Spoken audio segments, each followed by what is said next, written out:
So today we're talking about courage, and I want you to see courage. Not just talk about it. I'm going to demonstrate courage this morning. I'm a courageous guy. You're lucky. You're lucky. So I was thinking about courage. I was thinking, who's courageous? And I thought, aeronautic pioneers, people that flew the first planes, that's courage. They took risks, they took all sorts of other things. And I thought in my own lifetime, astronauts, courage to do that, right? People who defy gravity are courageous. I am going to defy gravity this morning. That's funny. Watch and learn, my friend. So, Rob coached me in running, and now Rob is going to help me defy gravity. This is going to be awesome. It's your lucky day, Rob. So, all right. Now, this might be not exactly what you're envisioning. Defying gravity, I am going to use my medulla oblongata. I just wanted to use that word. I think it's cool. And so, what I'm going to do is I'm going to eat upside down, and my food is going to defy gravity. I'm going to stand on my head. I can't stand on my head, so that's where Rob comes in. He's not going to drop me in the candles.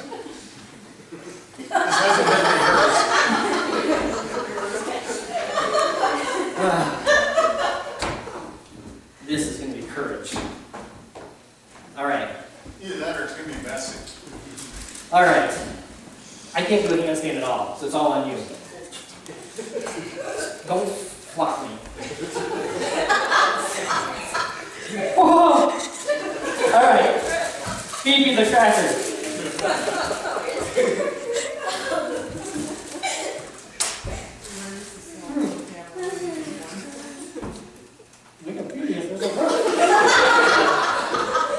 Okay, cowardly lion. Man, right. Want some water?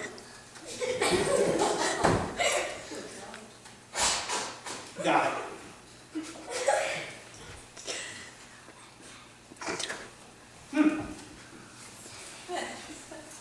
Got it. Let's go. You can try me. Okay, cowardly lion. You got me a show? No.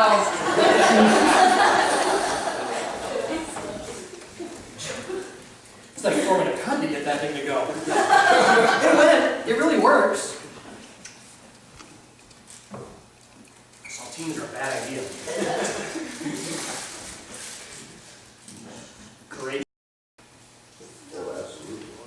Okay, cowardly lion. You're just trying to get out of the sermon. I know how you work. Was that courageous?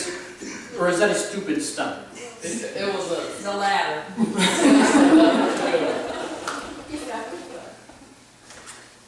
That really wasn't courageous. I knew it would work. I remember 10th grade biology. We had better crackers, not stale saltines. I didn't know if it was going to go or not. But, you know, peristalsis does its magic. The smooth muscles do their little flopping, and it'll go against gravity. It wasn't courage. It knew it would work. It didn't take a risk.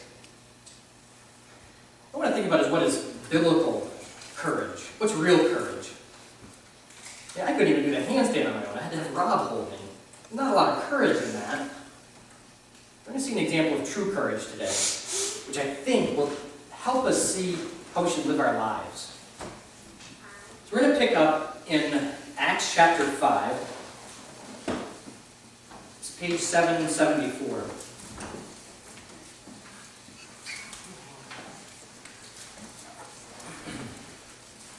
And this is, once again, the apostles are arrested. And this is what happens. Start with verse 27. Having brought the apostles, they made them appear before the Sanhedrin to be questioned by the high priest. We gave you strict orders not to teach in this name, he said. Yet you have filled Jerusalem with your teaching, and you determined to make us guilty of this man's blood. Peter and the other apostles replied, "We must obey God rather than men." think that's the first mark of courage, is that their courage was correct. They had a purpose to their courage. There was no purpose to me standing on my head and trying to eat a cracker. They said we must obey God rather than men. There was a purpose to their courage. And that makes sense.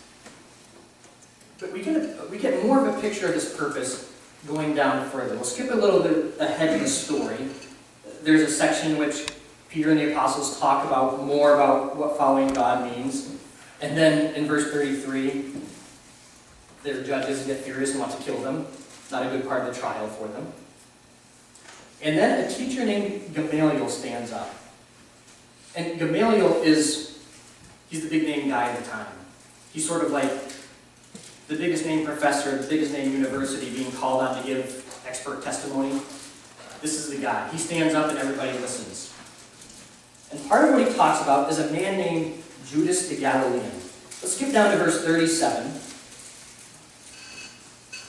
It says, Judas the Galilean appeared in the days of the census and led a band of people in revolt. He too was killed and all his followers were scattered. Therefore, in the present case, I advise you, leave these men alone. Let them go. For if their purpose or activity is of human origin, it will fail. But if it is from God, you will not be able to stop these men. You will only find yourselves fighting against God. That's a mark of courage. Gamaliel says, if this is real courage with a purpose, this is correct courage, you cannot stop it. No matter what you do, you will not be able to stop this true courage. He used the example of Judas of Galilee. He's an interesting guy. In 6 AD, he led a tax revolt. It's always popular when you lead a revolt against taxes. You know, times don't change, people like it. And a great following, big following. And he said, only God is the true king of Israel, so we do not have to pay taxes to Caesar. It's a pretty popular tagline. People followed him. The Romans crushed him, and it went away. It was a courageous statement, but it wasn't true courage. It wasn't a purpose of God. It faded quickly. What Gamaliel is saying here is that if these men have true purpose from God, you cannot stop that courage. There is a purpose here that cannot be stopped. And so when we think about courage, I think one mark of it is that it's correct. That it has a bigger picture in mind of God. Not just trying to put on a show, but a bigger purpose. It also points to the idea that there is a cost involved. Now in the bulletin says there's 4 C's. We got courage is correct, and now we have courage has a cost. Courage has a cost. In verse 33, the people who were judging this case, when they heard what the apostles said, they were furious and wanted to put them to death. That's a pretty good cost. It's a pretty good cost of their courage. And I think that sort of courage makes sense. That it has to have a cost. I don't like things that cost. I try to avoid those things. I was thinking about costs lately. I've been complaining about how much it costs to have a van on the road. AAA says that the average van costs $9,795 a year just to keep it on the road, just for maintenance and gear and tires and all that other stuff. And so I thought about it, and that cost is huge. That's a lot of money. We could save a lot of money if we had a couple of our kids walk and drove a smaller vehicle.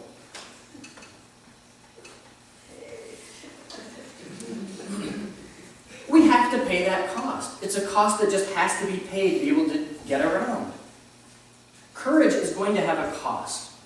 We like to try to get around it and try to think, oh, I deserve a reward once I've been courageous. Once I've done something big, I deserve some sort of reward or comfort afterwards. It's not the mark of true courage that we have here. They're not killed. But what happens next is in verse 40. This is referring to Gamaliel's speech. His speech persuaded them. They called the apostles in and had them flogged. Then they ordered them not to speak in the name of Jesus and let them go. This is quite a price in my book. We don't know what their sentence was for sure, but the Sanhedrin was pretty grumpy. They probably gave them the stiff penalty, which would be 40 lashes minus 1, in which they take calf hide, split it into 3 pieces, and then take the person, whip them twice on the back, a bare back, and once across the front. Do that 13 times for 39 total lashes. That's a steep cost for their courage. It's a cost that I'm a wimp. I wither away with that sort of idea. If I was in their shoes, I'd be thinking, I'm doing the right thing. Where's my reward? I should be patted on the back, told, way to go. But they pay a cost, which comes with courage. Courage needs to be correct, but it also brings a cost with it. And I wonder, what cost am I really willing to pay for courage? Am I willing to pay any cost to share my faith? Am I willing to pay any cost to live the life God's called me to?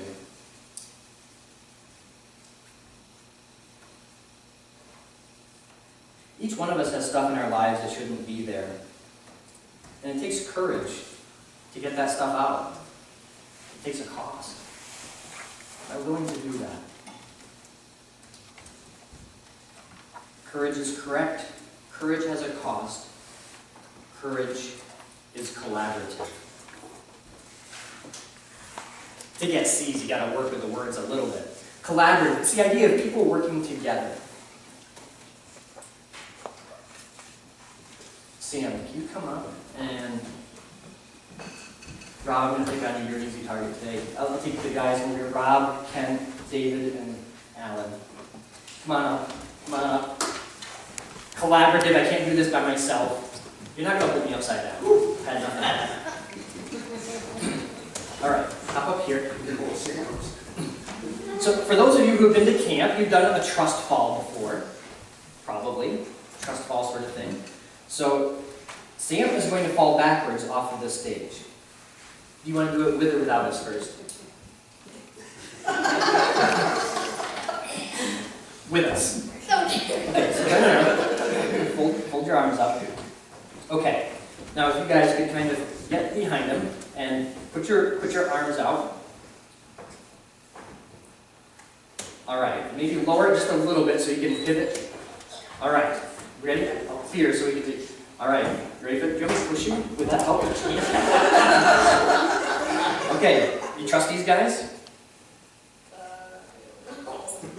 They're trustworthy. Go ahead. Just let yourself go.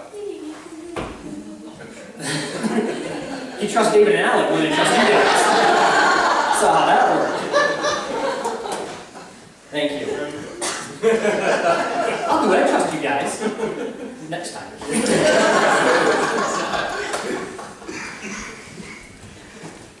Yeah. While Rob was holding that, I could see ideas running through his mind before. I don't want to give you guys another try. Courage is collaborative. To have courage, we do things together. And this really stood out to me here. For one thing, not just one apostle was arrested. They were arrested as a group. They were in this together. And another thing comes out in verse 41 when they were released. The apostles left the Sanhedrin, rejoicing because they had been counted worthy of suffering disgrace for the name.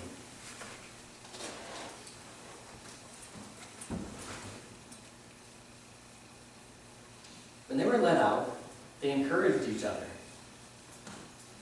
When their backs and their chests were really sore, they encouraged each other and said, you know, we're doing the right thing.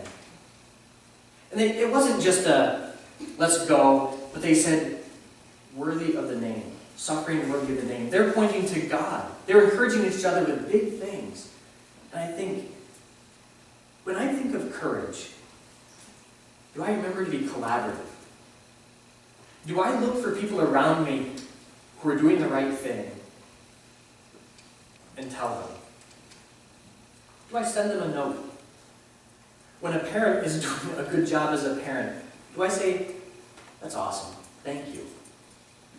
When I see someone just do a kind act, do I give a phone call and say, that was awesome, you didn't have to do that, thank you?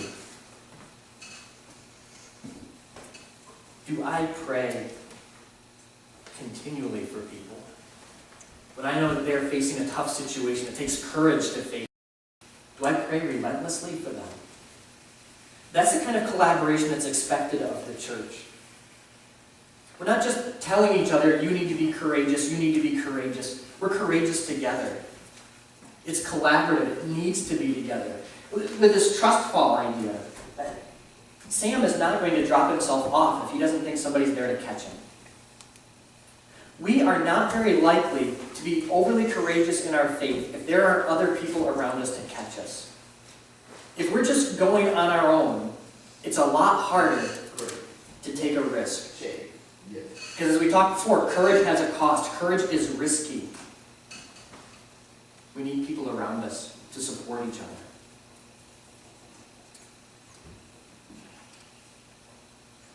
The last C is courage clarifies.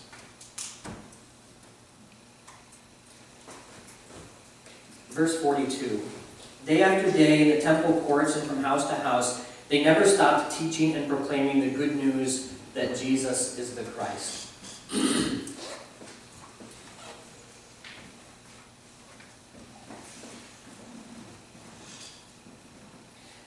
At the beginning, I said that courage is correct, it has a purpose. Sometimes it gets kind of fuzzy. You know, like you try to think of, well, what's my purpose? What's my big purpose that I need to do? We lose track of things we should just do every day. The apostles, when they were released, they didn't just sit down and say, we need to serve God today. How are we going to do it? They went out speaking the good news. They did it without ceasing. On and on. And I think, how do I do that? When I was thinking about courage has a purpose, how about what purpose am I the most likely to stand up for? Where do I show courage the quickest? Is it when a cashier gives me the wrong change? Do I stand up the fastest then to exert what's right? Do I show courage the quickest when somebody cuts me off when I'm driving? Do I show courage the quickest when I'm showing my personal opinions? Do I show courage the quickest just in how I live? That's something that's clarified with courage. A fear that I have is that I look for the big courage event in life. Like, what's the thing where I can show that I have courage for God? And I neglect courage every day. Neglect courage with my family and friends. I think a neglect of courage can be sweeping conflict under the rug. Something that needs to be addressed, but I'm just not willing to do it because I don't want to go through the pain. It's a neglect of courage. A neglect of courage is when I'm unwilling to be vulnerable with the people that I'm closest to. Of telling somebody I'm not having a good day. It's a neglect of courage when I miss that. It's a neglect of courage when I am content to talk about the weather instead of a deeper subject with people. It's a neglect of courage when I not share my faith with the people that I love the most. It's a neglect of courage when I don't live out my faith in the eyes of my children. It's a neglect of courage when I don't live out my faith in the eyes of you. It's a neglect of courage when I don't do the daily things I know I should. Sometimes I get so wrapped up in the courageous thing of, I want to be a spectacle. I want to stand on my head and eat a cracker upside down so people know I have courage. Make a spectacle of myself somehow. We're called at times to be courageous that way. But every day, we're called to be courageous at home, at work, with our friends. Courage is a tricky thing. There's no fence sitting. The apostles didn't have the chance to sit on the fence and say, well, am I going to have correct courage or am I just going to be selfish? They didn't have the chance to say, is the cost worth it or should I just kind of go along with things? The apostles had to work together. The apostles had to have a clarified courage. When we go home today, the choice is ours. What kind of courage is it going to be?